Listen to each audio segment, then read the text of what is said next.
Hey, I'm Hunt, and this is Hunt on LSU, your channel for LSU Fighting Tiger football talk. Enjoy the video. We want you to leave a comment below, hit that like button, and subscribe right below the video. Enjoy. Athletes of life for LSU on Saturday night in Tiger Stadium. They're overdue for a little delight. It's been a minute. They haven't won a game since they beat Arkansas, which seems like just decades ago. And part of the reason that LSU is not winning games is because they're not scoring enough points. That sounds very obvious, and it is very obvious. The question is, why are they not scoring a lot of points? And the answer to that is not because the offense can't move the ball. LSU does move the ball. We talked ad nauseum about the numbers that they put up against Florida. I mean, this is ridiculous. LSU had 10 drives in that game. 6 of those 10 drives went 10 or more plays. 6 of them. More than half your drives went 10 plays. And do you know how many times you got into the red zone in that game? 1. You got into the red zone. And then you got an offensive pass interference on a touchdown pass to C.J. Daniels. And you had to kick a field goal from 45 yards. So it's a crazy thing to try to analyze that LSU in that game could move the ball so efficiently, because to have 10 plays, you got to get some first downs. You got to have some penalties on the other team. You've got to move the ball, but you never get into the red zone. That's wild. You go back a game prior against Alabama, and you had 3 red zone trips. Wasn't like you were great on offense in that game, quite the contrary, but you had 3 red zone trips, and you got 10 points. You had Caden Durham bust one down there inside the 5-yard line, 1st and goal, can't push it in. Can't run the ball, can't get anybody open, field goal. Then you have 2 more red zone trips, and one time you get a touchdown, but that was in garbage time. You also have a situation where in the second quarter, you have a 2nd and 10 from the 21-yard line. You're right on the doorstep of the red zone, and you call a creative play in the run game, and it works, and you run 11 yards down to the 10, and Will Campbell's got a holding call that backs it up, and you got 2nd and 20, and you kick a field goal. And then you're down 21-6, and you get down in the red zone, and you got a chance to score a touchdown and cut it to 1 score, and Nussmeier throws a pick. So you've got lack of execution down there inside the 5 after the Durham run. You got turnovers, you got penalties, you got inability to finish drives. All these things happening for LSU. And then you consider at Texas A&M, you can't say the offense was inept that night. They had 429 yards of total offense, and with 3 botched field goals, you scored 23 points. I mean, that's not an awful offensive effort to go for 429 yards, score 23 points, and leave 3 field goals out there. What if you just make 2 of the 3 field goals? You make 2 out of 3 field goals there. You scored 29 points on the road at A&M and 429 yards of offense. That's not a terrible day at the office. Over the course of those 3 games, LSU has had 34 drives. 34. They have gone 3 and out 4 times in 34 drives. Like, that's not bad. That's actually impressive. 3 out of 34 is 9%. So this sense that LSU is beyond broken offensively is not true. I've seen broken offenses. I've seen them in that stadium. I've seen teams that could not move the ball, that could not complete a pass. This team has problems, and it would probably be easier if it was one issue. But sometimes they can't run the ball, and sometimes they turn the ball over.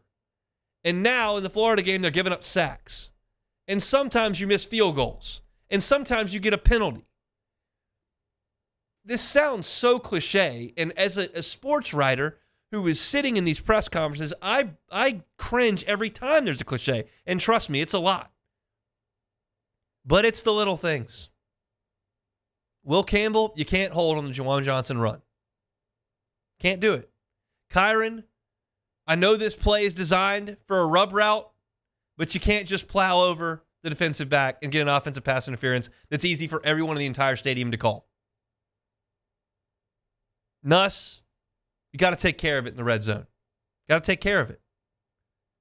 Joe Sloan, got to come up with something to get the ball in the end zone once you get down inside the 5, first and goal on the first drive of the game when you're down 7-0 against Bama. If it was just they can't run the ball, well, you could work off of that.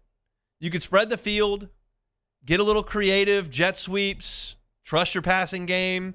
Just don't beat your head against a wall. If it was just that you got 2 offensive linemen on the right side of the line that hold, well, go left.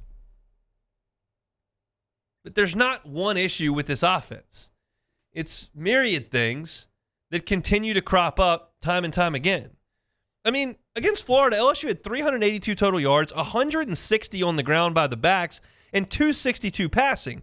You take out the massive sack adjustment on 7 of those, you're over 400 yards. But you only scored 1 touchdown. I'm disappointed by LSU's offense the last 3 games. Disappointed for sure. Do I think it's some symptom of a broken program? I don't.